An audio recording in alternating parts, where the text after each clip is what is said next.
Hello, Cubs fans, and welcome to a brand new edition of Cubs on Tap. I am Ron Luce. I'm joined by the Cheese Man. You know him. We all know Mr. Joe Ricotta. He's with us tonight. But we have a special guest that we are very excited to have on. He is from the Late Night Reds Talk Live podcast. Did I nail that on the first try? Nailed it. Let's go. We are joined by the one and only Mr. Nick Kirby. My friend, first off, welcoming you to the podcast. Joey, we can wait to learn and find out how he's doing tonight because we see Joey all the time. But how are you doing, sir? Game aside, we'll talk about that here in a second, but how are you doing tonight? Hey, I'm doing great. Spencer Steer, his OPS is back over 1,000. Let's go. Happy to be on the show with you guys tonight. Well, we appreciate you joining us. Joey, how are you tonight, my friend? I'm incredible right now. I'm through the roof because Hayden Wesneski is not Wesneski. He is Wes Nasty. He is Wes Studsky. Yeah, it was awesome, man. I'm really excited to have Nick on here because, I've been on their show a couple times and it definitely felt right to get him on for a Cubs Reds. We've been talking about it for a while now, so this is great to get him on here. And I just, like we said, we talked about this pre-show. I feel bad that it has to be like a game like this. Although the last time when I was on your guys' show, you guys beat the Cubs. So I guess we're returning the favor here with this one. But like you said, we'll talk about reasons why that doesn't matter at all. But Hayden Wesneski does matter, and it was a very, very productive night as a Chicago Cubs fan. I think this is a very positive night. Absolutely, and Nick, you'll laugh at this one, but like apply any ridiculous Chicago accent to this kid's name, and that's what people are going to be saying for the next 5 days. He's Wes Studskis, Wes Nasties, Wes Noski, beer brats and hot dogs. You know what I mean? It's that kind of stuff here over at Cubs on Tap. But I mean, guys, let's talk about it, right? I mean, 9-3, a big win for the Cubs. Admittedly, the bats were great. Seiya, my fly the W pick, looked good. Juice's fly the W pick for Ian Happ looked good. They both go yard tonight. Great to see the power coming around for Seiya Suzuki especially. But again, not the storyline of tonight for us as Cubs fans. And Nick, I think this is where we can relate to you a lot and even bring you into this conversation here about Wesneski because, as Cubs fans, as the season has gone on, right, we're finding reasons to have our couple guys that we like to watch, right? Not everybody on this roster.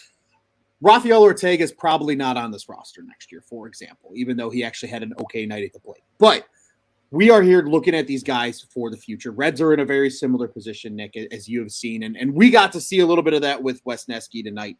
Obviously, a historic debut. Jordan Bastian of MLB.com shared a statistic. He is the first batter since at least 1901 to have, I think it's more than 7 Ks in his debut over 5 innings, like out of the pen or something like that. And I'll pull up the exact tweet, actually, because I don't want to sound like an asshole reading it. Here we go. Hayden Wesneski is the first Cubs pitcher since at least 1901 to log at least 5 shutout innings with 7 or more strikeouts in an MLB debut.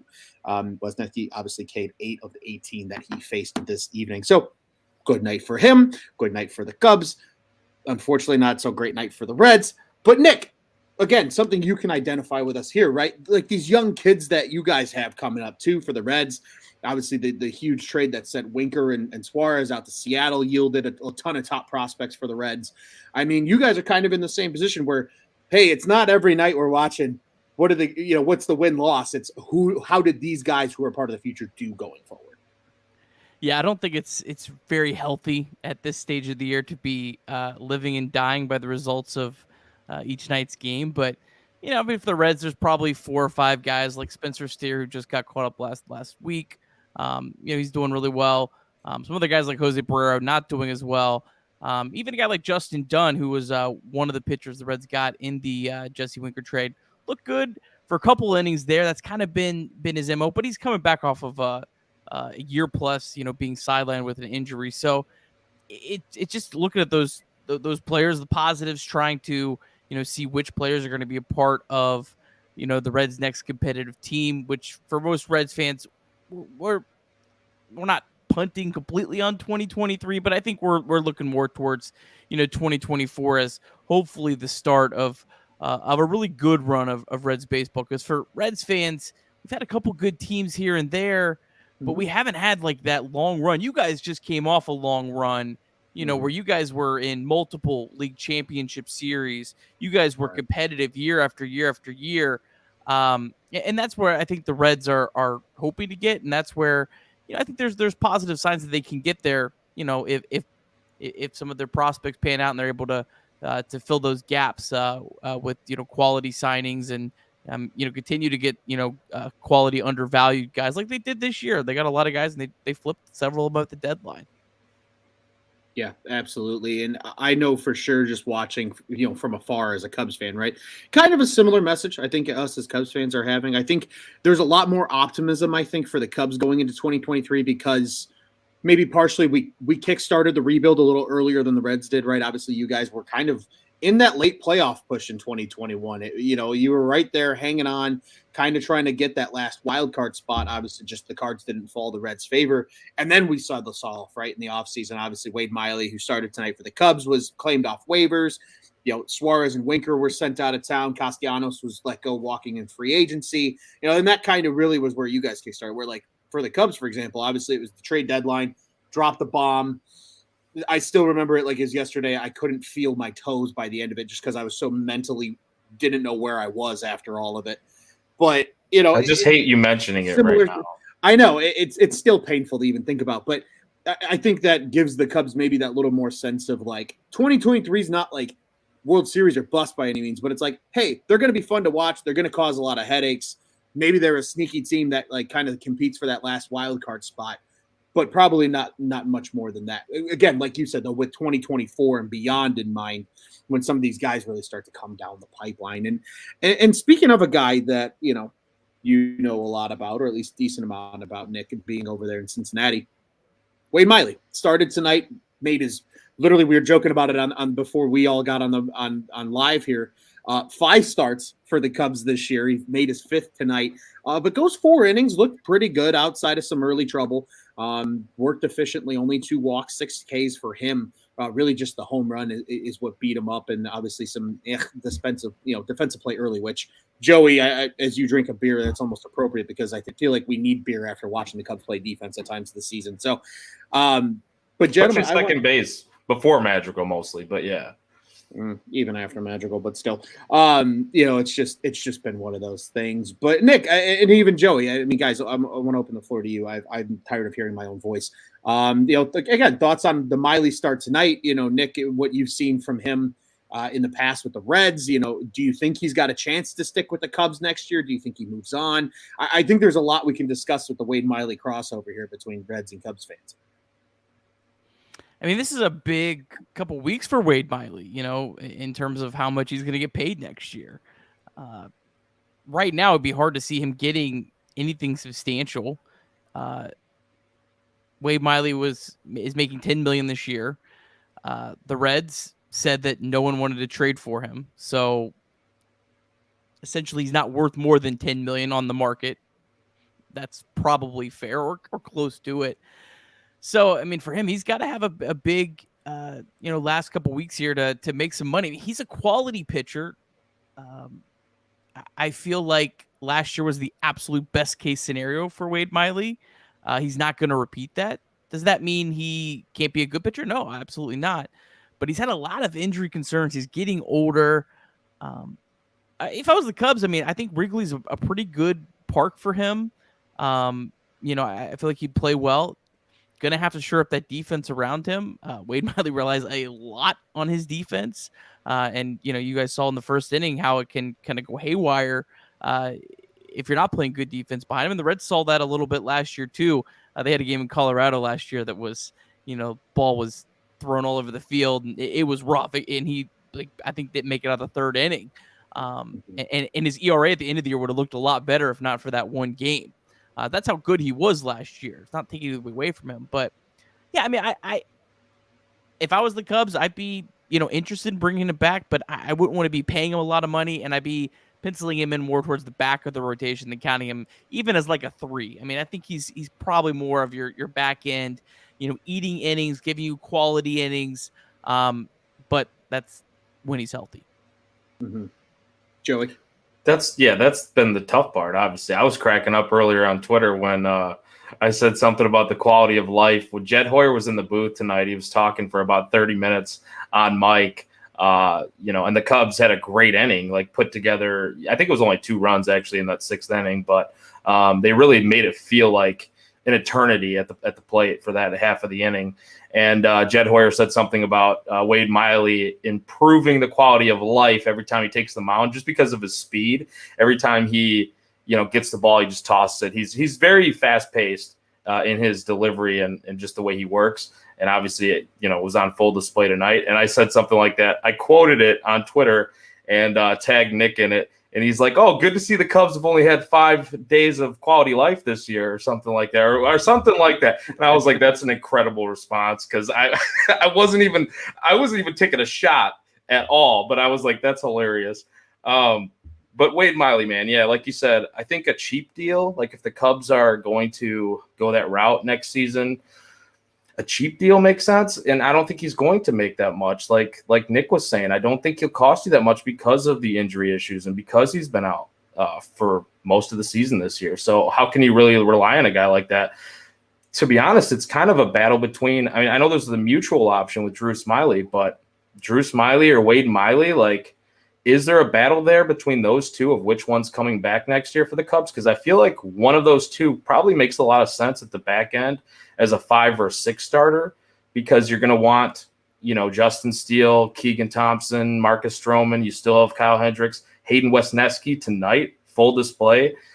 I don't think he's a bullpen guy. I think he's a first, second, third time through the order type of pitcher. I think he really can be that guy. He showed it tonight that he can get through the second, third order of a lineup. So I don't really know where you put Wade Miley. Like, is it a bullpen long relief role? Does he want that? Like, I don't think that's what he wants. So I don't know. I don't really know if he's coming back next year to answer the question. I guess I'm just really looking forward to seeing what he does the rest of the season as well. It probably also should be pointed out, Wade Miley could retire. Like, he's going to be 36. Mm-hmm. If I know you guys haven't had Wade Miley all year, but if you would have had more like Wade Miley stories and stuff like we got to see last year at Cincinnati, it doesn't seem like playing baseball is necessarily like a must for him. Like he's like, I think he lives in Louisiana, like out in the middle of a swamp or something. Like I can say, hey, you know what, man, I've made my 20, 30 million. I'm not dealing with another year of injuries and rehabs and all that, and he could absolutely retire. So that's also like, well, I don't have any like insight into that, but just kind of knowing him and his age and what he's dealt with, I could absolutely, if he hung it up at the end of the year, it wouldn't really surprise me. It kind of reminds me of like, sorry, Ron, it reminds me of like very Andrew Chafin like, and the fact that he is exactly that what you're going to say? My brain went. Yeah, okay. I have something similar that I'm going to say, but continue because my brain was there as well. Yeah, I was just going to say, I mean, it just sounds like the way that like Chafin was, out on his farm and just doing whatever and likes to go fishing. He's out on the boat, like in Chicago on his off day, and he's just fishing. Even like after a game, he'll go out there and fish and he'll stay the night on his boat. Like that kind of sounds like what Wade Miley, I'm not sure if that's exactly what he's doing like on his off time, but something similar to that. Yeah, maybe that's a good point. Maybe he does retire at the end of the year. Who knows? What's his drive like to play baseball? Yeah, that's completely fair. And like I sit here and as soon as you said that, Nick, like again, my brain went to Andrew Chafin. But like I want to sit at like a lunch table with Wade Miley, Andrew Chafin, and Lance Lynn and just listen to those 3 tell stories with beer involved. Because I feel like all 3 of them would be electric. Just sitting there like shooting the shit, like you said, he lives in the middle of a swamp, like are we going to get some Wade Miley? Like, oh yeah, I had to shoo an alligator off my property yesterday. And then Chafin's like, oh, that's weird. Cause like I went fishing down here and had an alligator try to eat my shit. And then Lance Lynn's going to come in and call somebody a slapdick motherfucker. And who knows? I don't know. It'd be electric.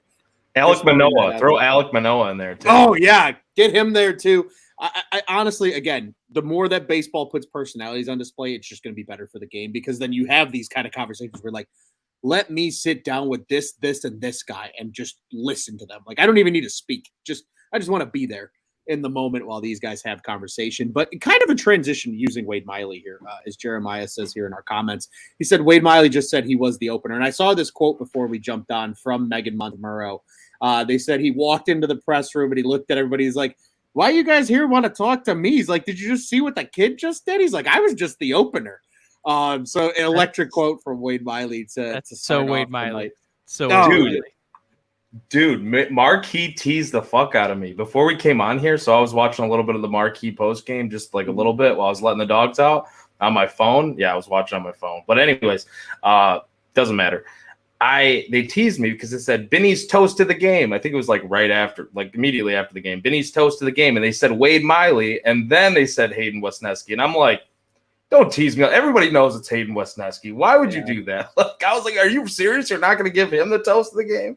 Well, and based on what Miley's been doing this season with the nice bottles of champagne, I'm wondering if he gives Wesneski one as like a, hey, good job, kid. Here's your first win, first strikeout, first appearance in the big leagues.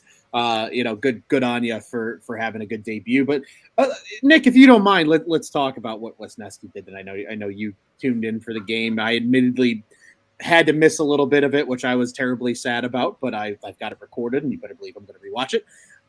But just again, a guy that doesn't strike me as he's not over the top in terms of pitch selection, right? Like we see all these guys. The Reds were very familiar with Darvish when he was a Cub, throws like 19 different variations of a pitch and has all this crazy stuff. Wesneski, pretty simple. He throws three iterations of a fastball, throws a four-seamer, throws a sinker, throws a cutter. And then he just has that disgusting wipeout slider that is mind-bending, I think, to a lot of people that have seen him throw. But just again, what a night. I mean, this is the dream, right? As three fans who root for teams right now that have the eye on the future, like this is the type of night that gets you excited. You see one of your top prospects, in the Cubs case, your number 12 guy, you get him in a big trade at the deadline for a guy that a lot of people penciled in as a part of the future in Scott Efros. And now, Wesneski's sitting here, debut, 5 innings, 2 hits, only 1 walk, no runs, and 8 strikeouts in his first game as a Cub. It's I don't want to use the word. I'm kind of speechless, to be honest with you, because like it's just that giddy excitement, I think, as a baseball fan, when your team has some of these young kids and you start. We have an analogy here, Nick, on our show, and I think you'll appreciate this, where the wave of prospects coming, and you can really analogize this to any team, in my opinion. The wave of prospects coming is like a 5-course meal, right? That first wave of prospects is the appetizer. They get you excited for the rest of the meal. They fill you up a little bit, but you want more. And then you got, that first course, that soup and the salad and the breadsticks at Olive Garden type stuff. And then you got the main course, and then you got like part of the main course, and then you got like the dessert, and like that's the guys that are just the cherry on top that make a team competitive. And for a lot of this season, the Cubs have just been in that appetizer phase, but like not even like hearty appetizer like mozzarella sticks, more like the little cheese and crackers that you get at like a party appetizers.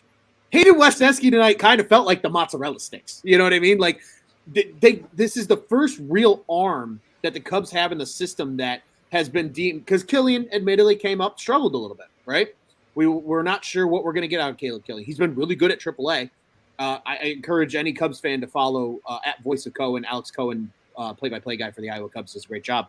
But he's like, Killian still has ace outings. He looks fantastic. He's been inconsistent. And, if he figures that out, great. Wesneski's the first guy to come up and like, okay, this is a guy that we can see for the future. But like I said, enough of me talking. I want to open it up to the floor to you guys here. Just thoughts on the outing. Nick, maybe a guy like in your guys' system that reminds you that you're hoping can come up and do this, maybe either this season or early next season. I think that would be a great way to take this conversation. So maybe Joey, I know you want to be a Homer Cubs fan for just a hot second here. Maybe we'll let you sound off really quick, and then we can chat with Nick about some Reds baseball here then for pretty much the rest of the show, because we've covered all of our big Cubs talking points, I think, for the night. Yeah, I mean, this is the main talking point, right? Like we can talk about the bats. Obviously, the bats were great. We'll probably get into that maybe a little bit. I'm not sure, but you talked about how you and Juice had the fly the W picks, and then Nico Horner was great again tonight. But the big story is Hayden Wesneski. Yeah, I will be a homer for a minute, but it's like I think this is deserving of being a homer, right? Like this is kind of like what you see when you make a trade like that, when everybody's upset. You get rid of Scott Effross. Please do not check the Facebook group.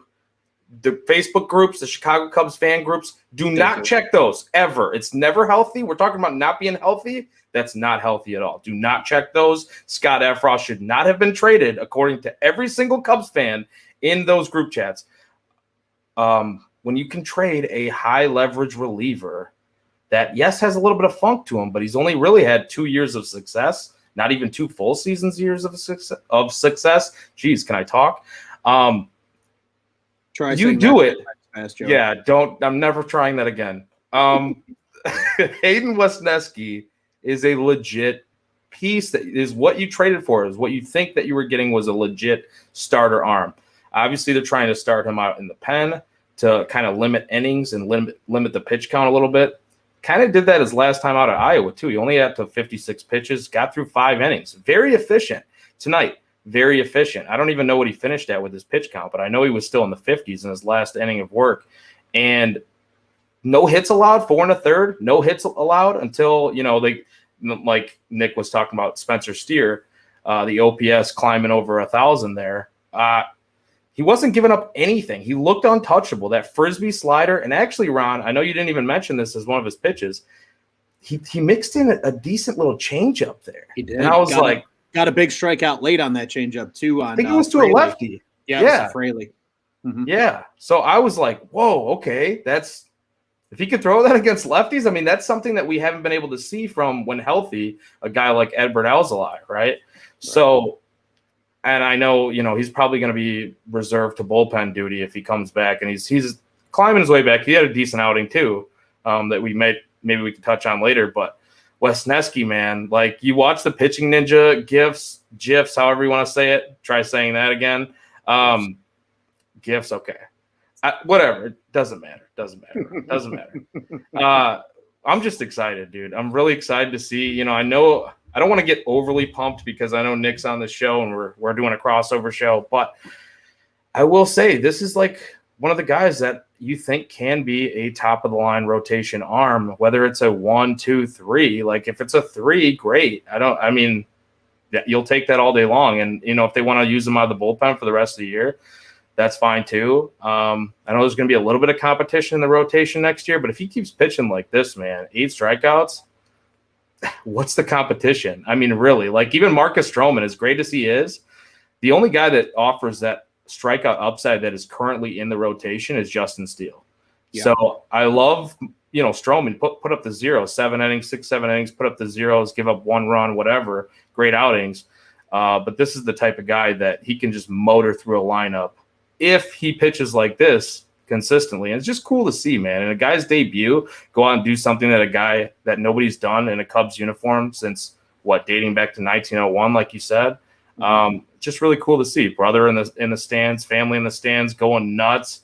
I don't know, man. Not much else to say. I hope this continues. I mean, it feels like it's almost as good as it's going to get, but at the same time, like, he only pitched 5 innings. He only pitched 5 innings tonight. 61 pitches officially, Joey, is what he threw tonight. 43 of those for strikes. Was super efficient, like you said. And just one really quick note here, and then Nick, I want you to be involved in this too as well, so we can stop our homerism for just a little bit. But our friend Scott Crawford here in the comments says he was really impressed with also the fact that Wesneski did have to sit for 2 long innings where the Cubs were adding runs to the board, and did a really nice job coming back in, not being fazed by it as a young kid. But Nick, kind of turning it, into your world as well. Like, who are some of the guys that the Reds have right now that you're looking at that maybe could come up as soon as, I know time's dwindling down and it's kind of hard now here in September.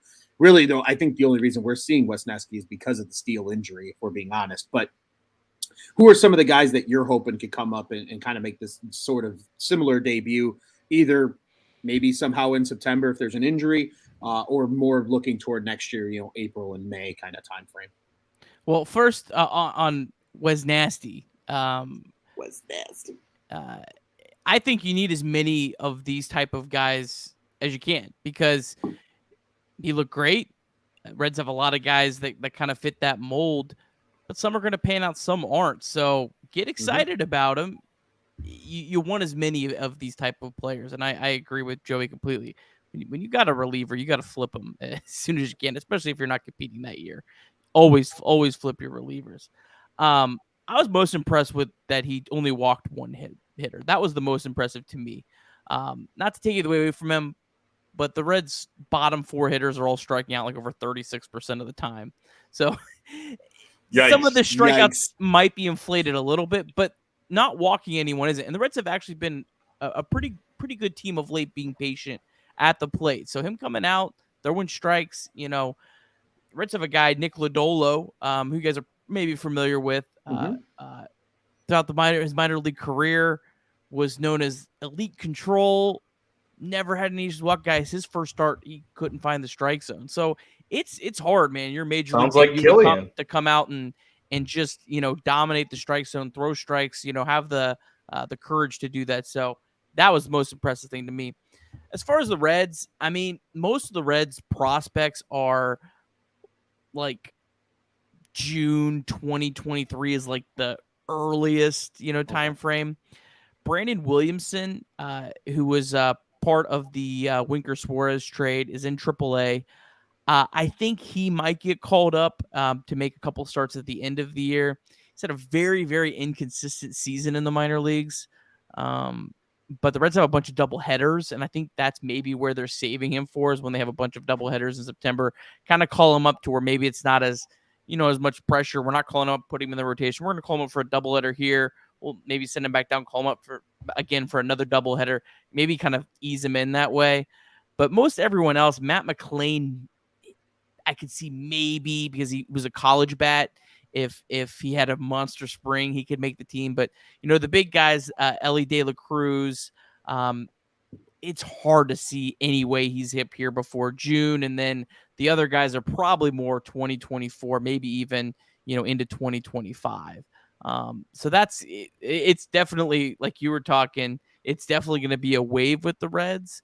And so that's why it's really difficult to project, when the Reds are going to be, more competitive. But honestly, I mean, the Reds really, I was kind of surprised. I did the preview today, and the Reds were like 50 and 57 in their last, like, however many games that is. And most of that's after they traded literally everyone at the deadline.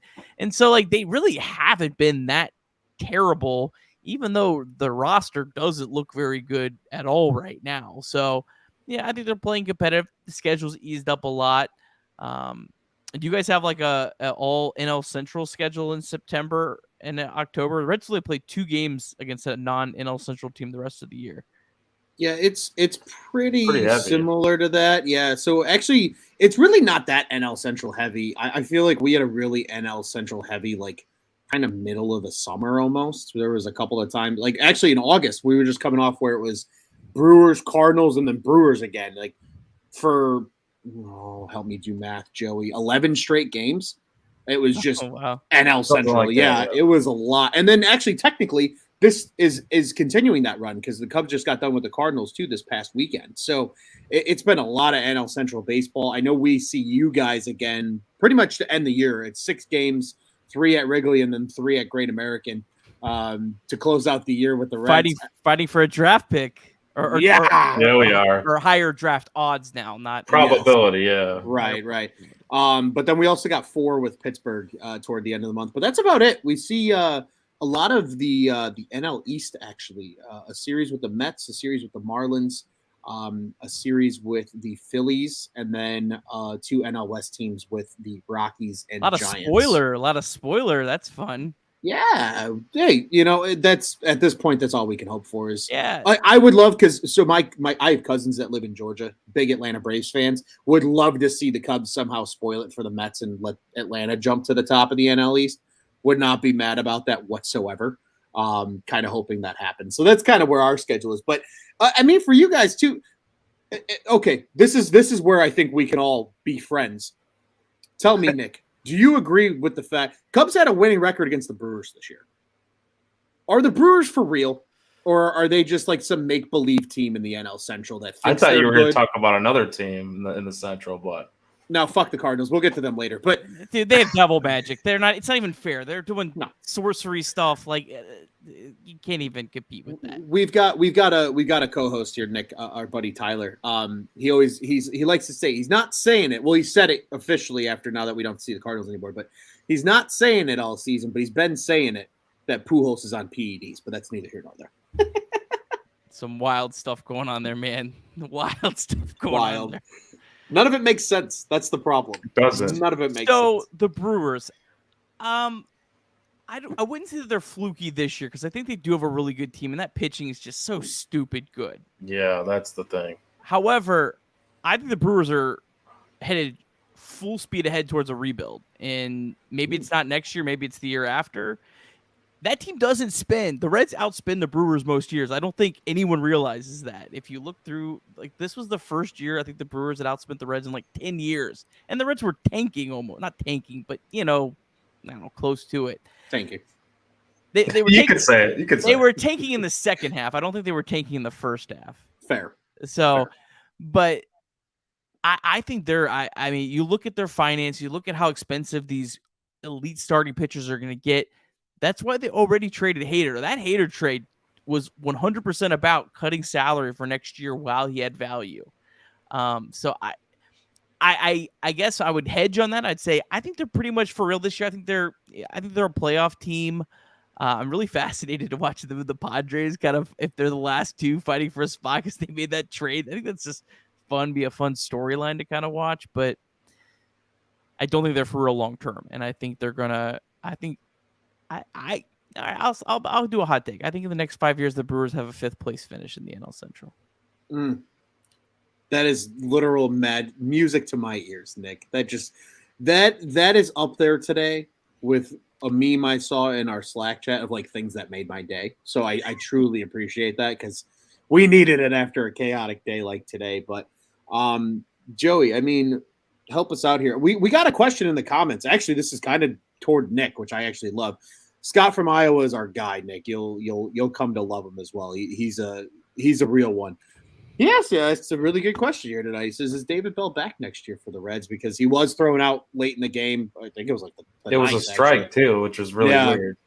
And he barked, and the ump said, "Take your shower a couple minutes early," and they tossed him. But was that to fire up the rally the troops, or what was that? Like, no, that's Jose Barrero, who's been really struggling. He's one of the Reds' top prospects. Has just struck out like half the time he's been up.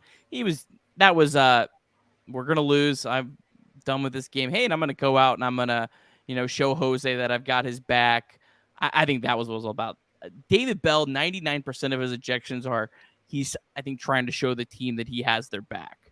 I'm a huge David Bell supporter.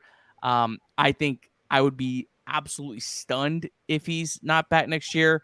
And the main reason for that is the Reds signed David Bell to a contract extension after the collapse. And I don't think it was a full-on Reds collapse. I think it was much more about what the Cardinals did than what the Reds did at the end of the year. Some Reds fans don't feel that way. But they signed him to an extension after that. And it goes into next year. So like that would really be like, going back and David's really had a big like connection with the front office. Like it's really been a shift. Reds have never had a manager where it seems like has been so much in sync with what the front office is wanting to do, for good or bad. That I don't think it would be this year. I think it would be a move that honestly, even the David Bell detractors would probably be annoyed at, because they would say, you're making this guy a fall guy when, it was really your fault that this year was what it was. And I actually am going to throw back a question to you guys, both of you guys, if that's okay. Absolutely. I'm curious about this. So most Reds fans, there's some that have come around to the fact that while we didn't like what the Reds did this year, it's pretty hard to look at it any other way and go, yeah, it was probably necessary. This team was not going to make the playoffs. And you look at a lot of the players the Reds got rid of or didn't bring back: Nick Castellanos, Jesse Winker, Wade Miley, 5 starts. Sorry, Tucker Barnhart. These guys have not been good this year. Way to rub it in real fast. It's not like they would have Well, Wade Miley's actually been, of those players, has been the only one that's been effective. He just hasn't been on the field much. So, credit to Wade. But my question to you, I think, hey, the Reds did the right thing. All they would have done if they would have tried to run it back this year is dig themselves deeper in a hole. And at least they started digging themselves out earlier. I'm curious if you guys, Baez's contract, Bryant's contract, both don't look very good right now. I was trying to think of who else left. Does that to you guys make you feel better about last year?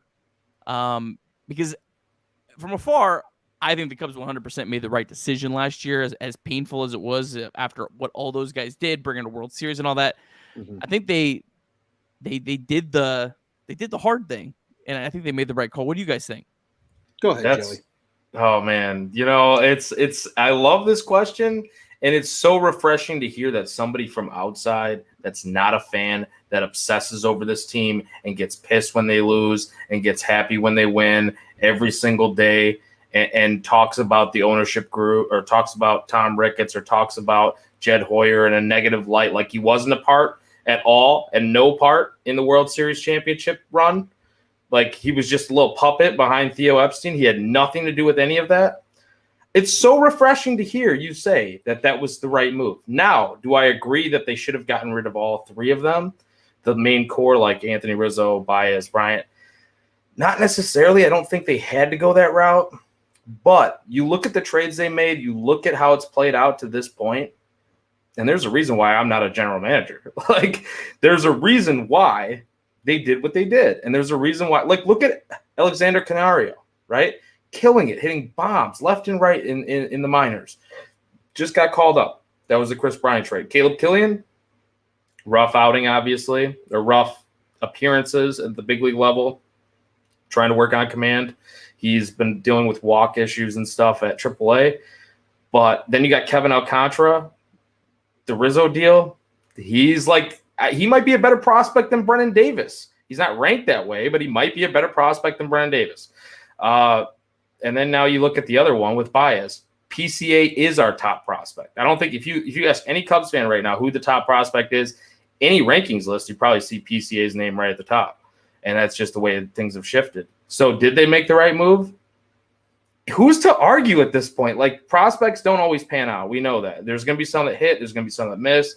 I mean, Nick, you're dealing with it right now with, like, Austin Hendrick, for example, right? Like, he plummeted way down. I thought he was going to be one of their, like, big mashers for years to come. And maybe he still is. We don't know. But, like, it seems like he's had a lot of strikeout issues. I don't know if he's striking out, like, 35%. You could probably talk more about Austin Hendrick. But, like, prospects don't always hit. Ed Howard got hurt. He's down at, like, probably a lot of ranking systems in, like, the 20s now. Like, in mine, like, personal rankings, I think I have him, like, 26 or 25, like, in the system. And before he was the top 10 guy, like, no doubt.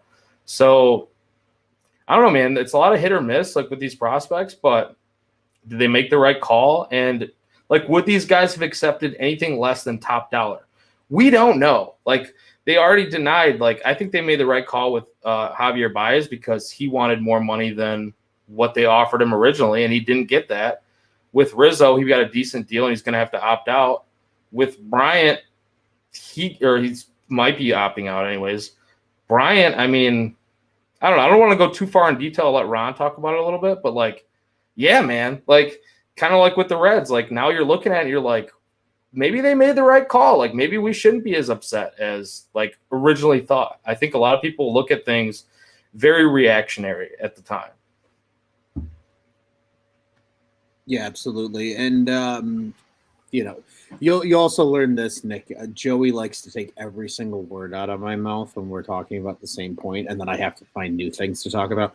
No, I'm just kidding. In this case, though, no, incredibly good points. But I'm gonna say it. I'm not even going to sit here and try and beat around the bush. Yeah, they did make the right move. And hindsight obviously is always 20/20, but look at every single example right now and building off of what Joey said. Caleb Killian, Alexander Canario, 14th and 9th ranked prospects in the system according to MLB.com currently. In a farm system that's ranked number 10 in all of or 9 in all of baseball, one of the two. Which Kevin I think is too low, but that's maybe that's homerism. I think it's too low. I think a lot of that is because a lot of the top talent guys are still at A ball, right? Once these guys start to creep into AA, I think you see that ranking climb as well. True. Kevin Alcantara, number 3 ranked prospect currently, traded for Anthony Rizzo. Number 1 prospect in the system, PCA, traded for Javier Baez. So they got 4 of their top 15 prospects in those deals specifically for those guys. But then you just look at what those guys are doing and the money they got paid. I think KB got fair money. I don't think KB's money was terribly far off from what he probably could have gotten with the Cubs. He's just been hurt, and that's something you can't really forecast, but you have to consider for a guy that's going into his 30s and has played a lot of baseball. Javier Baez got 6 years at actually less than what the Cubs originally offered him, and he's had kind of a putrid season if you really look at it from an actual stats perspective. The power's still been there. He's been doing the El Mago shit that we all love, but like overall, his numbers aren't worth $140 million. Just call a spade a spade. Rizzo's really the only one that's playing to his contract, and he still only got $2 million more per season than what the Cubs offered him from the Yankees, because I think the Cubs offer was 5 years, 70, so that's 14 per season. He got 16 per year for the 2 years with the Yankees. So when you really think about it, it also opened the door, if you think about a lot of this, for them to draft higher, right? They were able to get Cade Horton. Don't know what the hell he's going to be, but again, you got a top 10 pick this year. They were able to get a guy like Jordan Wicks, who is accelerated all the way to the top as high as 5 in the system right now, because they were able to tail off a little bit in 2021 and get that pick.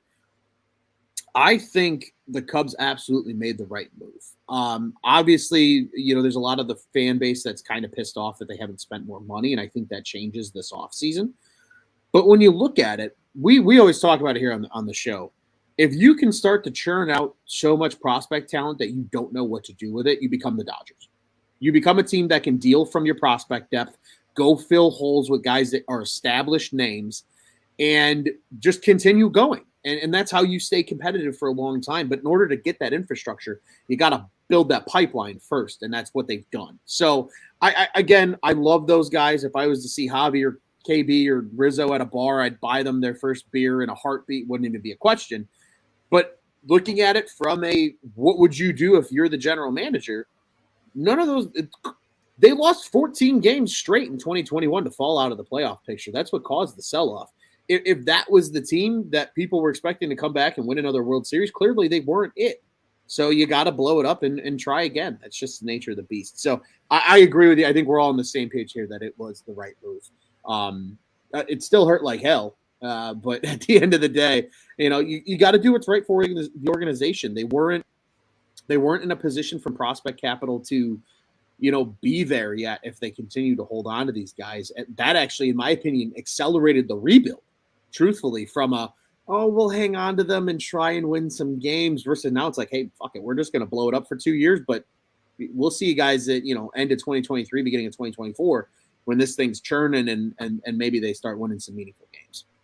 Rip the Band-Aid off, right? Yeah. I mean, there's no point in dragging it out. And I would add this to that. As great as all the prospects that the Cubs got back is, maybe even more important is they didn't sign any bad contracts. Yeah, and agreed. As a Reds fan, I hope the Cubs sign as many I hope the Reds sign as many Jason Haywards as they can. I mean, the Cubs, if both teams are equal and they're both trying in the same year, the Cubs are going to outspend the Reds $60-70 million. That's just a fact. I can't change that. So the only way for the Reds to, gain some traction on that, Cubs have bad contracts. Well, all of a sudden your $70 million advantage goes away really quick. And sometimes, like a team like the Angels, they're spending a ton of money, but they're signing bad contract after bad contract after bad contract. And spending is great, but it has to be smart spending. It has to be good. Curious if you guys are my number one guy on the 2020 free agent board is Ian Happ. Are you guys wanting an extension out of him? I would. I love Ian Happ. I would want him extended in a heartbeat. Just real quick, Joey. I'll let you answer the Happ conversation first. I just want to add to what Nick said there too. Smart spending is literally something we have preached here at Cubs on Tap, because, like you said, you can go out and spend all the money in the world. That's fantastic. a lot of Cubs fans forget this team went out and spent money on Tyler Chatwood. Like, bad contracts suck, and they can really set you back if you don't get it right. So, Brandon absolutely, Morrow. 100%. Yeah, 100% correct, right? Spending money is great, but if you don't spend it wisely, it looks stupid. And then everybody bitches, well, why did you sign him to that money? And it's like, you can't have your cake and eat it too. You got to have one or the other. And then I'm glad you said that. That's all I wanted to pass along is no one complained about the Mike Moustakas contract when it happened, but now everyone's complaining about it now, and it's like everybody hates it now, right? Exactly. Jason Hayward, same way. Everybody was like, "Man, we got this." He was coming off a good year. We got him from the Cardinals. We stole him. Yeah, we got him. World Series and they did. They won the World Series that year. And then he's gonna have so much more power. Yeah, and now everybody's like, "Oh my God, he was the worst free agent signing ever." And again, hindsight's always the one. But I'm like I said, I'm just glad you said that because I completely agree. But Joey, your take on Ian Happ, go ahead, man. Well, I'm just surprised to hear Nick say that. Not because like he doesn't think that he's a good player. I know he thinks that he's a very smart baseball guy, but I'm very surprised. He's tired of him killing the Reds. He's had like 50,000 home runs at Great American Ballpark. Like, just keep it there. What I'm saying. Cincinnati. It's Ian Cincinnati, baby. We've changed the name from Cincinnati to Ian Cincinnati, and yeah, I mean, who wouldn't want that at Great American Ballpark, whatever. Okay, I understand. But yeah, no, man, I want him here. I want him here with the Cubs. The outfield depth is very crazy if you look at like the minor league system and what's already kind of presented itself here to the big league level. Like, we don't really know. Nelly V's in a pretty big funk for the most part, so I'm not gonna they're letting him swim, and he's not swimming right now.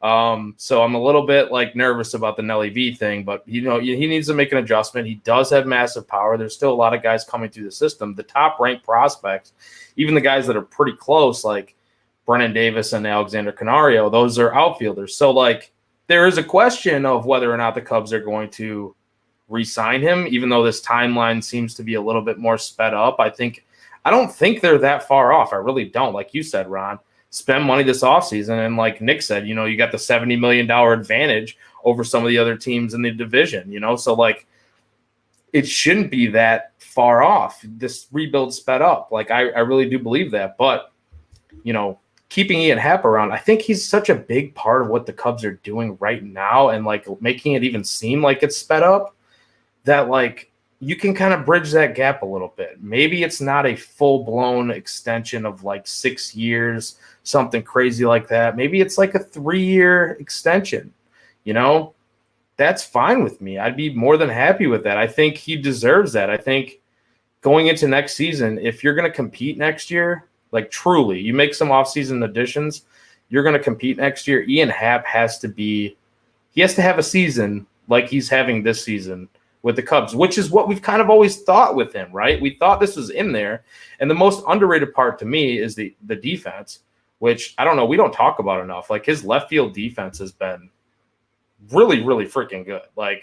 If not, the defensive run saved, you can look at outs above average, it's not that great. The defensive run saved, he's one of the top guys out there in the outfield, or at least in left field. So making the shift from center field has obviously been really, really good for him. Does he hit for enough power like a corner outfielder should? Maybe not, but he gets on base, and I think there's more power there. I just don't think he's hitting for as much power. And he hits a home run, like Nick said, over 25% of his games played is a home run against the Reds. So over 25% of his home runs have been against the Reds so far. So I know I just butchered the hell out of that stat, but that's what they said on the broadcast tonight. So I'm gonna roll with it. Who wouldn't want Ian Happ the way he's playing right now? Of course, if he's in division, he's going to be familiar with Wrigley. He's going to be familiar with St. Louis. He's going to be familiar with, Miller Park. I mean, whatever they call that park anymore. It's not that. But, yeah, I just think that he's a great fit for any club in the Central. And, selfishly, I want him to stay with the Cubs. Yeah, I second that. I think Ian Happ is. I mean, the underlying metrics, like Joey said, for his defense aren't overwhelming by any means. But I think he's played really good defense. I think it's weird because it's hard to when the underlying numbers don't look good. It's oh, he's not that good. It's yeah, but the eye test says otherwise. And there is a fault, right? Where like, underlying numbers might not be exactly what you need, but nonetheless, I mean, I don't think he has an air out there though either, does he? Does he even have an air this season? Like I know that's not everything, but he might. I'm not sure. Here and pretend to say that he doesn't. He's got 11 defensive runs saved this season. That's what I'm saying. The defensive runs saved are really good. That underlying metric, Ron, is really good. It's just the above average. Yeah, and I like to look at that like it's so like. Can you get to that ball? It's an outs above average, like adding additionally and subtractionally. Like he's not a negative there, really. No, so like he's still he's not a negative. Yeah, it's like okay, fine. Usually, if I see a player that has like that wild drastic split between the two, I usually just say, probably best just split the difference, right? And that's probably defensive run saved is actually eye test, so it's not it's not some crazy number range. And so, yeah, I mean, I think he's definitely at least a serviceable left fielder. Absolutely. At least he's not a liability, by any means. So, yeah. Right. And yeah, you add that on to, and we've talked about it here at Cubs on Tap, and I'll keep it to the kind of condensed version, the Spark Notes version. That's what I was looking for. But the new era of baseball really looks like it's going to favor contact hitter because, again, and maybe not to the point where there's a ton of guys hitting over 300, but where like a really good hitter in the league is hitting, 270 to 295, right? And that's kind of that sweet spot. Hap's done that. He's hovered above 280 for majority of the season. His on-base percentage is probably the best it's ever been in his career. I mean, his OPS has hovered above 800 pretty much all year. I know recently it's finally teetered just below, but it's still high 700s. The power, even though we've claimed like his power numbers are down, he still has 16 bombs. Like his career high, I think, was like 23, 24. So he's really not that far off his career high when you take into effect the new baseball and power in general being down around the league. He's also got like 30-something doubles. He's literally on lookout to be the first Cubs since Javier Baez to have 40 doubles in the season. Like, and him and Rizzo were the only two in like recent memory to do it, probably since D. Lee did it back in 05. So Castellanos was only like half a season, so you can't even really count that, right? Right, exactly. His total over the course of the year, I mean, it helps him play at Comerica, but I mean, he was just a doubles machine. I miss Nick. I love Nick so much. I was so pissed when he signed with you guys. Nick, you have no idea. So was I. I yelled and screamed about it on this freaking podcast for 2 years. But no, I really do think, to kind of Joey's point, I think he's a guy that you can get in that maybe it's a 3 or a 4 year deal with maybe a 1 or 2 option years at the end of it. That hey, if things are going well for both sides, we bring you back, and if not, we'll let you walk or we'll trade you. And I mean, again, he's a known commodity. We're kind of seeing what we think we're going to get with him. If you told me, hey, every season he's 270 average, 20 homers, close to 40 doubles, drives in 85 to 90 runs, and plays above average defense and gets on base enough to have an OPS over 800, hell yeah, sign me up. Like, I can't tell you the last time the Cubs had an outfielder that could do that, where it was more balanced. It wasn't just all or nothing power or things like that. So I would love to keep Hap around. I have no idea what their philosophy going forward is with him. I hope it's to keep him here. But I mean, he's young. He just turned 27, I think. I mean, he's just entering his prime. So to me, if you're going to sign him, now's the time to sign him to that contract and give him those years, and maybe you give him a little more money, and you give him kind of, maybe Seiya Suzuki money or even just a tad more, and run with it. Cause I would love to see Ian Happ stay in Chicago. Plus he's become, and Joey, correct me if I'm wrong, if you think differently, but like, he's kind of become like the pseudo face of the franchise right now in terms of like connectivity to the city. He's got his podcast. Everybody knows his personality well. He's really dialed in with the Obvious Shirts clan. Like, he's really connected with a lot of brands that Cubs fans have gravitated to. And like, he's kind of become that pseudo, like, outside of maybe Wilson Contreras, like that face of the franchise. And honestly, I hate to say it, but after going on the IL now, I don't think they bring Willie back after this season. And that's just me. But realistically, he's probably your face of the franchise, at least for the next couple seasons, until maybe a PCA or a Brennan Davis or maybe one of these prospects take that role from him. But right now, I think it would be dumber to part with Ian Happ as the Cubs than to give him an extension, personally. The hard part is, Ron, and I don't want to dive too much deeper into this because I actually have some more questions for Nick too, but the hard part is like that's not where their hole is. Like, right. Just positionally, and that's the hard part. Like, you're going to bridge that gap to the prospects, but like also be like that contributing, driving force to why the Cubs are winning. I think that's like he's the guy that it makes sense to do it with and not Wilson, but like positionally, and Wilson's not terrific defensively, but like positionally, Willie makes a ton of sense. And I'm not saying you have to do the either or thing. We've had these conversations in the past, but like, I don't know. I don't know if this spells the end for Wilson Contreras. I still think you should probably offer an extension to him because, like, what better catchers are there going to be in the league? And you have the money to do it and to also make other additions. It does make a lot of sense to add Wilson now that you didn't trade him at the deadline. If you would have traded him at the deadline, fine, I would have understood that too. I think we all expected that. But now that you didn't, it makes a lot of sense to me to extend him. Like, at least, like, he wants to be here. And I know we didn't sign up for tonight to be about Contreras and Happ extent. We've talked about that all season long. Tonight's a positive night. Tonight's a very positive night. We got to see a little taste of prospects. I do have some questions for Nick, though. I've been looking at, like, Nick Lodolo. You talked about him a little bit. Him, and I think this is important for Cubs fans to know, too. Like, get like an idea of what they should expect, like, watching the Reds and, like, an idea of what's going on in the division. Right? Like, what to expect moving forward. And like also your offseason expectations for the team. I want to know those too. But like Nick Lodolo, he's looked a lot better lately. I think since maybe late July, he's looked like a lot better. And then Graham Ashcraft has kind of come out of, I don't want to say nowhere, but I don't remember him being like one of your guys' top prospects. And he seems like he's been pretty decent. So I kind of wanted to get your gauge on like, how you feel about both of those two moving forward. Like, is Ashcraft, is he kind of a fluke, or is he like I know he does a really good job. He doesn't get a ton of whiffs, but like he does a good job of limiting like barrels and like launch angle, gets ground balls. Like, to me, he still has that high velocity. So I feel like there's still strikeouts in there that you could kind of unlock somewhere. But like, I don't know, what are your thoughts on Ashcraft and Lodolo kind of moving forward? Yeah, I mean, I think Nick Lodolo is absolutely the real deal. I feel like he's, even if you're throwing in Hunter Green, I feel like he's a lot safer of a pitcher that's going to be effective and is a legit big league starter for sure. The question with him is just, can he stay healthy? He's had a lot of health issues. Overall, been fairly healthy for a rookie who was going to be on a pitch limit anyways. So I feel like overall I'm pretty encouraged in his overall health for the year. But if he stays healthy, I fully believe he's going to be an effective pitcher.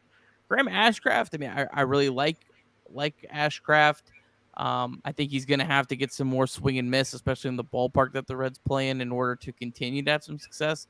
But he doesn't hurt himself. He has like one of the lowest rookie walk rates in like Reds history, and actually has one of like the lowest walk rates of any like Red star. Like it was in like the top 10 of any Red starter in walk rate since Great American Ballpark was built in 2003. So, wow, he pumps in strikes. He has no fear pitching. So, that's good. Hunter Green had his second rehab start tonight, and he's supposed to make the next one with the big league club.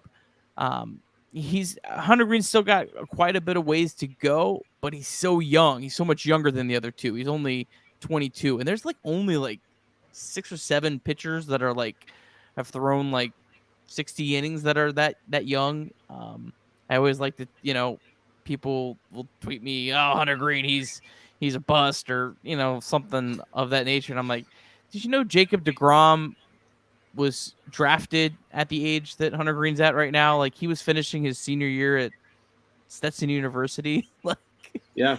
I mean, he's so young. So the fact that he's had flashes of brilliance at this age is encouraging. But he's still got a ways to go. So, yeah. I mean, a lot of people forget that Hunter Green is like barely legal in the U.S. to drink alcohol. Like, yeah.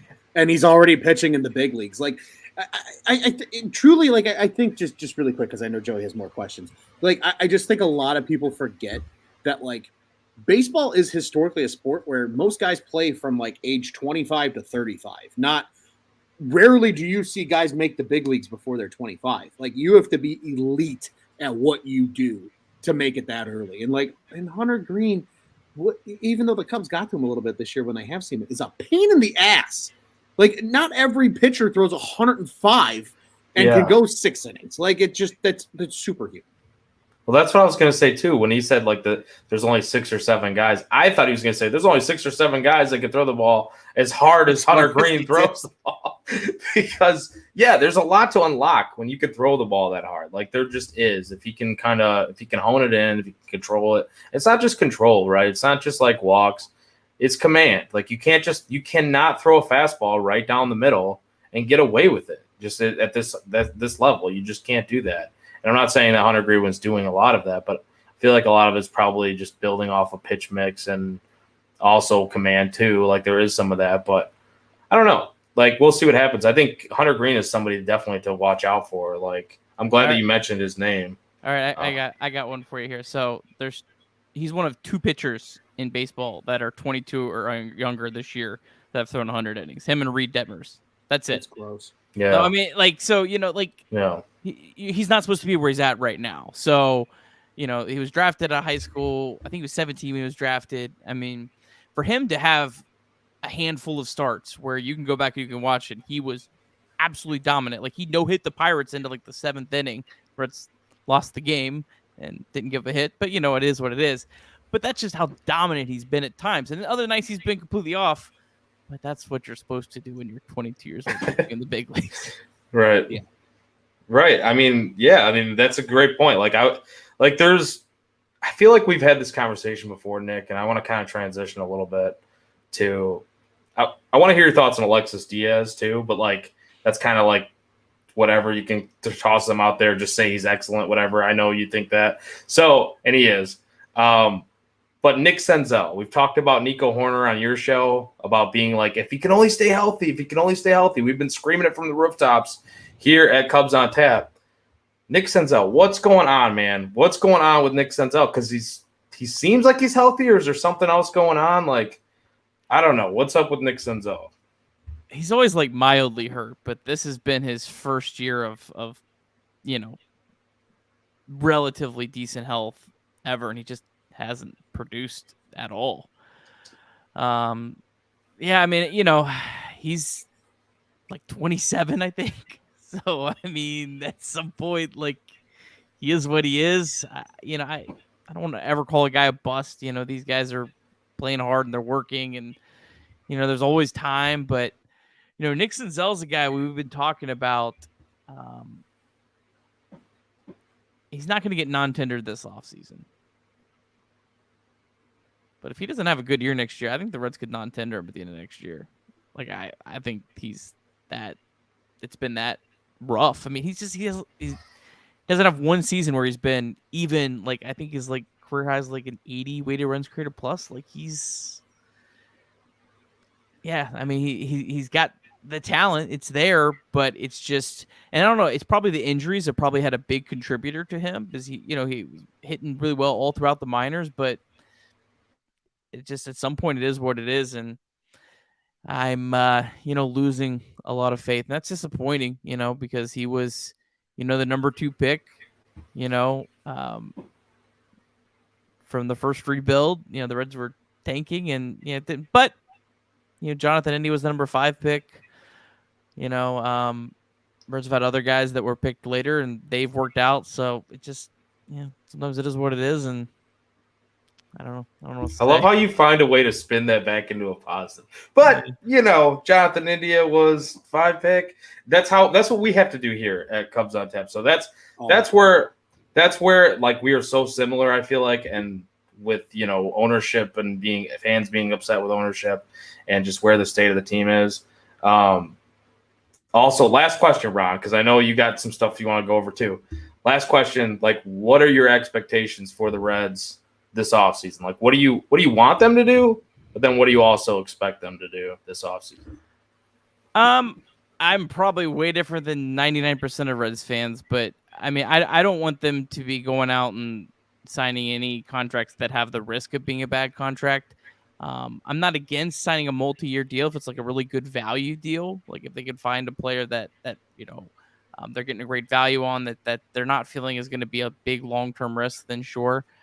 My expectations is the Reds probably have just about the exact same offseason. I mean, they've traded everyone pretty much of value at this point that they would trade. So I don't know if there's going to be more trades, but I think you'll see a lot of the same type of signings. Reds signed Tommy Pham, Donovan Solano. They traded for Mike Minor, Brandon Drury, and most of those actually worked out pretty well. I think you'll see a lot of those, maybe a little bit more aggressive.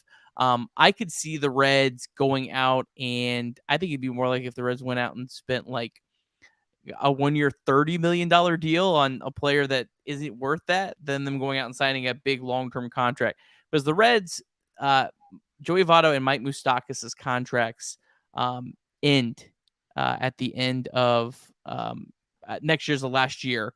And then they have some options that they'll for sure do the buyouts for. But basically in 2024, the Reds have almost a clean slate. So I think they're going to want to do everything they can not to screw that up this offseason by signing a bad contract and you get back into the cycle. So that's kind of, I don't think I'm too far different than what I think the Reds will actually do. Makes a ton of sense to me. Yeah. Go ahead. I mean, that's just to kind of, that's really what the Cubs did this season too. I mean, they didn't. I mean, Seiya Suzuki was the only long-term commitment. Kind of your point, right, Nick? Like, you don't want them making a long-term commitment that you're like, that could be a bad contract. Like Suzuki, even if he becomes right now he's been a 257-50 guy, and he seems to be coming back around a little bit now late in the year. Even if he's a 280, or we'll even lower it and say 265 with a little bit of pop, and maybe hovers around an 800 OPS. I can justify $17 million a year for that, especially when the Cubs really don't have. Outside of Jason Hayward's contract, which is going to fall off, Stroman's the only other major commitment they have beyond Suzuki in terms of actual dollars on a yearly basis. So, otherwise, they did exactly what you said. Sign a bunch of guys for 1 year. If they turn into something, great. Flip them at the deadline, get more prospects, and keep the rebuild going. So I think that makes total sense for what the Reds could do and probably should do this offseason. Yeah. Yeah, I mean, I agree. Like, I think it's just one of those things where – you're a team that's looking forward to more so 2024. Like, I think the Cubs are too. I just think they have more of a luxury where you can pay more money to more guys and be able to compete in 2023 as well as look for more for 2024, where the Reds are, like you said, probably a 1-year contract, heavy spend on maybe one or two guys that, or maybe 1 or 2 year, one with an opt-out, where they can, flip them at the deadline and keep this thing churning and then really make a push for like a 2024. And that's what kind of scares me. Like we talk about the Reds, we've talked about on past episodes, the Pirates, they kind of seem to be doing some good things with their farm system too. I know they don't always pan out, but like they're getting some guys. Like look at O'Neal Cruz, man. He just hits the ball like 122 miles per hour off the bat. Like, they've got some pieces there. I actually like their pitching in the minors, maybe more than a lot of people. I don't know, but will they ever get them to pan out? I don't know. It's just the division scares the hell out of me, even though people look at it as like a weaker division and an easier division to win. If you're the Cubs, like going into next season, you should be able to compete and win. But then we have the devil magic that is the Cardinals, and then you still have the great pitching that the Brewers have, especially if those guys stay healthy. That it's like there are so many different layers to this division that I don't think really come out fully when you're just looking at the surface until you actually unpeel them. This could be a very competitive division in 2024. Like that's really what I'm looking at. This could be a very competitive, one of the best divisions in baseball in 2024 if we actually look at it. I think next year could be wild in the NL Central. Because I could see the Brewers kind of maybe, they've been an aggressive seller at times. And, they're a team that typically looks themselves in the mirror well and makes the smart moves, which I wish they wouldn't. I hope they go all in next year and, ruin their future while the Reds are probably not don't have very good odds. But yeah, I mean, like a team so let's say the Brewers do that. I mean, the Pirates aren't going to be competitive next year. I mean, the Cardinals, you got the absolute best case scenarios out of Goldschmidt and Arenado. They're getting older. I don't know. I mean, and with 6 teams getting in and you're playing the teams in your division the most, I don't know. I mean, a team like the Cubs could be sneaky. And honestly, a team like the Reds, they have such a high variance next year. I could see the Reds losing close to 100 games next year if they kind of have like the Detroit Tigers thing where none of these prospects work out right away. Or, hey, they signed a couple of nice stopgaps like they did last year. They can kind of be like that Arizona Diamondbacks team. I tell you what, if the Arizona Diamondbacks were in the NL Central, they'd be competing for the division title right now. Mm-hmm. True. Like, imagine if you're a D-backs fan. That's got to be brutal. Like you have a quality team, but you're in the division with the Dodgers and Padres. Our boy Brian has to. I was just gonna say we'll have to ask Mr. Brian Lefevre. He's our media goat behind the scenes. Yeah, he's a big D-backs fan, and I've asked him about that before. I'm like, you just played such a shit division for them, like. Because they've had a good year. You look at it record-wise, like they're almost as good as the White Sox. I was kind of jabbing at our Sox on Tap guys about that. I was like, the D-backs, if they were the AL Central, would probably win the whole fucking thing. Absolutely, yeah, for real, yeah. Yeah, it's crazy. It's crazy. Joey, any other questions for Nick before we preview tomorrow's game and get more insight from Nick about one Mike Minor tomorrow? The only question I have, and it will take you probably 2 seconds, is how happy are you to see Albert Pujols and Yadi Molina get the fuck out of the league after the end of this year? I don't know about Yadier Molina because he's ass right now. I kind of hope he sticks around for another 10 years. I hope they're trotting him out, and I would love to see him just be putting up like a 450 OPS, and he'd still get all his hits against the Reds. But I hope Pujols finishes with 699 home runs. That's fucking evil. Let's go. That would be the greatest thing ever. What about one short of A-Rod?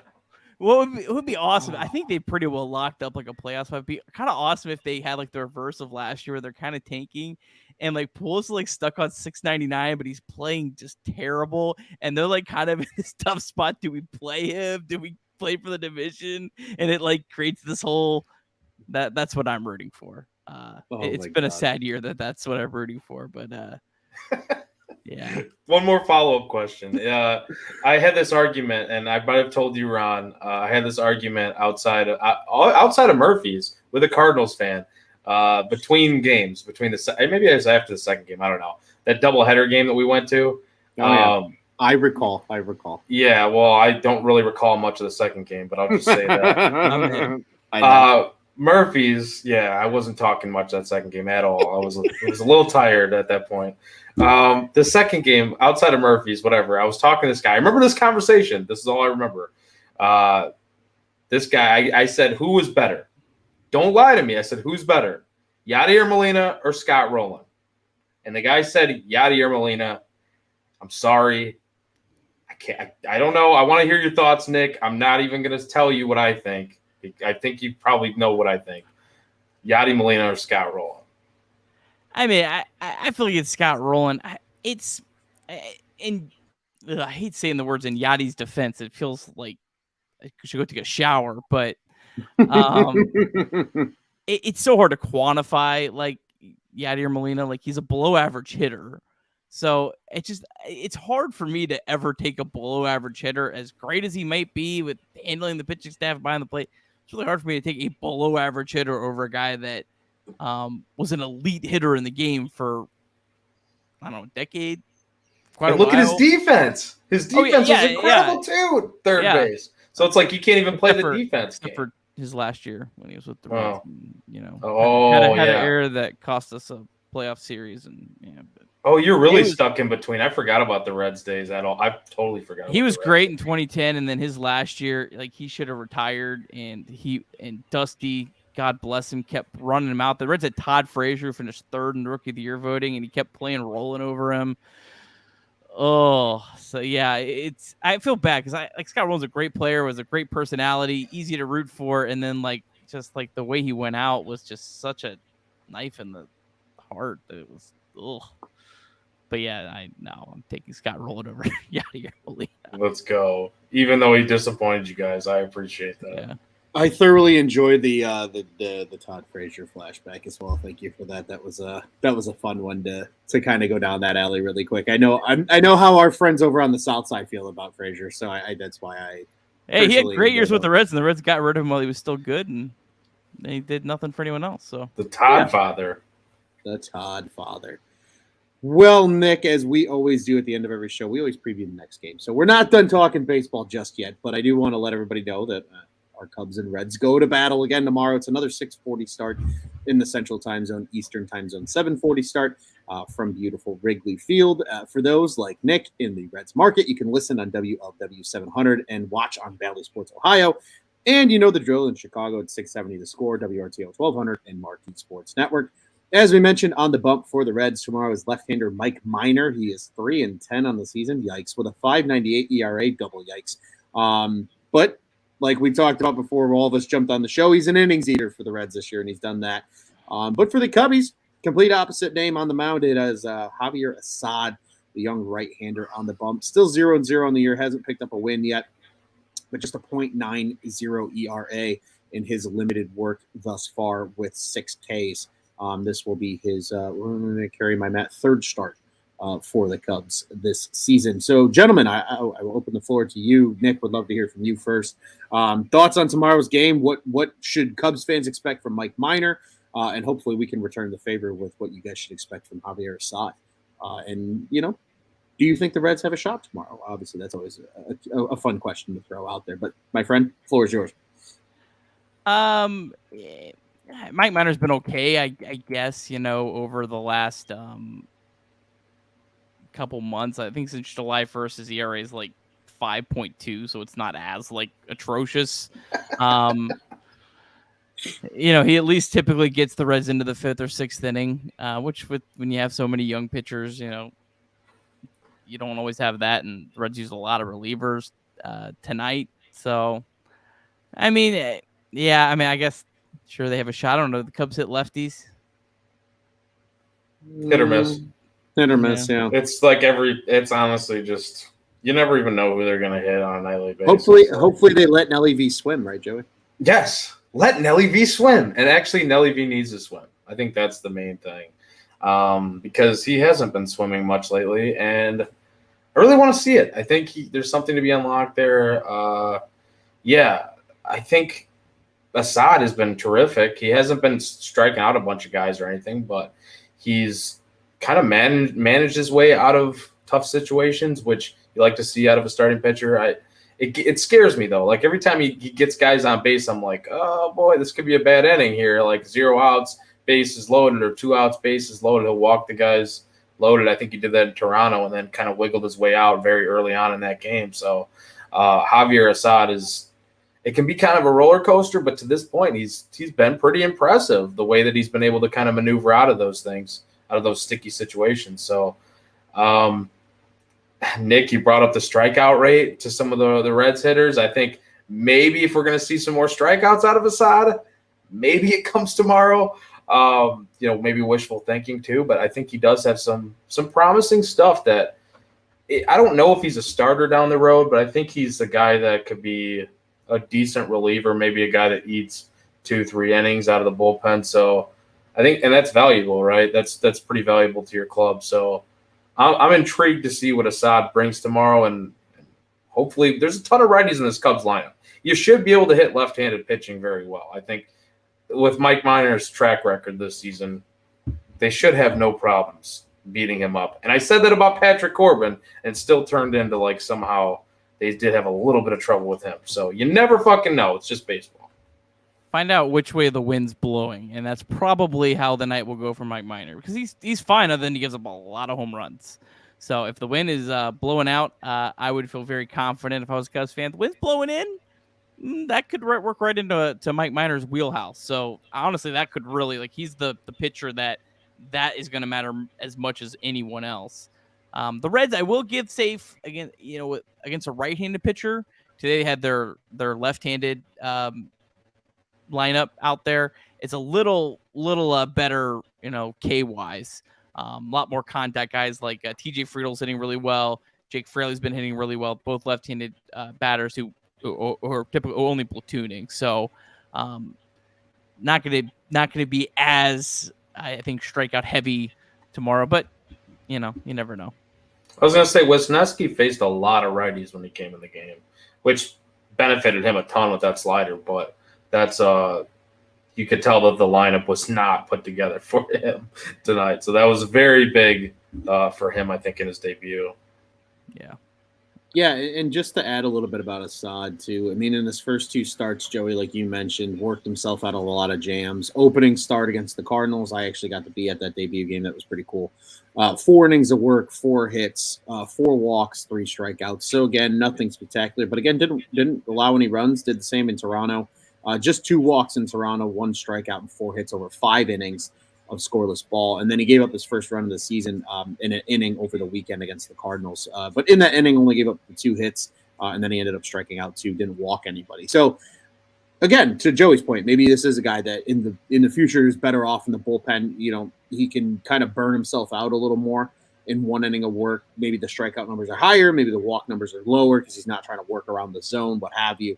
But, yeah, admittedly, Nick, the wind was blowing in tonight. I would expect it to do the same tomorrow because the weather's going to be very similar in Chicago tomorrow. It's late in the season. This happens here in Chicago. It's like April, early May, and like September. The wind blows in a lot, and then like late May, June, July, August, the wind blows out a lot. It's really strange. It's just how it falls. But who knows? Again, like you said, I mean, the wind could make up its mind to be like, yeah, we're going to blow out to dead center tomorrow, and it's going to be like, okay, get the ball in the air and see what happens. So. Certainly what we can expect for the Cubbies. But Assad's been good. I mean, he's really been – he kind of gives me Joey, you'll appreciate this one. It gives me Drew Smiley vibes. It's like almost when he has guys on base, he pitches better, which is really strange. But, you get guys that are like that. But, gentlemen, I want to turn the mic over to both of you. Any final thoughts before I go ahead and wrap us up after what's been a good show so far, talking a little Cubs and Reds baseball. But I'll turn the floor over to you guys. Yeah, Nick, go ahead. I want to hear from you first. Go ahead. Oh, I was just gonna say thanks for having me on, guys. This was a lot of fun. Really, really cool to have conversations with guys, division rivals, but friendly conversations. Always nice to pick the brain of some of the guys. So thanks so much for having me on. Definitely love to have both of you guys on our show at some point again down the road. Continue this fun, friendly banter friendship thing we got going here. This is fun. So yeah, thanks for having me on. Best of luck rest of the season and with your guys' rebuild, and we'll keep chugging along. Absolutely. Joey, your thoughts? Well, we're going to need all the luck we can get. So, yeah, definitely, Nick. It's always a pleasure to, do shows with you. Obviously, I've been on your show a couple times and appreciate every time you guys have had me on. So I felt only right to get you on here, and it's been awesome. This is great baseball conversation, as we always have. I like learning about the divisional teams, and I think that's kind of the big thing here. Yeah, we bullshit back and forth. We talk a little bit of shit to each other. You gave me some shit earlier on Twitter about Wade Miley. That's all fine and dandy, and it was appreciated, and I loved it. But, yeah, it's just great to talk baseball. It's great to talk Cubs baseball, most importantly. But Reds baseball, too. We have that one thing in common, Nick. We hate the Cardinals. So I think you're always welcome here on this show. Yeah. We love to end shows with a good old fuck the Cardinals. So, like, you don't like them, we don't like them. That's where we can all be friends. Yeah. But no, echoing what Joey said and even what you said, Nick, thanks for jumping on with us. This has been an absolute blast. There's 6 more games between the Reds and Cubs at the end of the season, so maybe we can make this happen again one more time before the baseball season ends, and we can set some stuff up for the off season too as well. But seriously, also awesome having you on, man. Absolutely fun. Encouraging all of our Cubs listeners that if they want some insight into the Reds and what the Cubs need to expect over the next couple of years, to make sure to give you a follow over there at Nicholas P. Kirby on Twitter.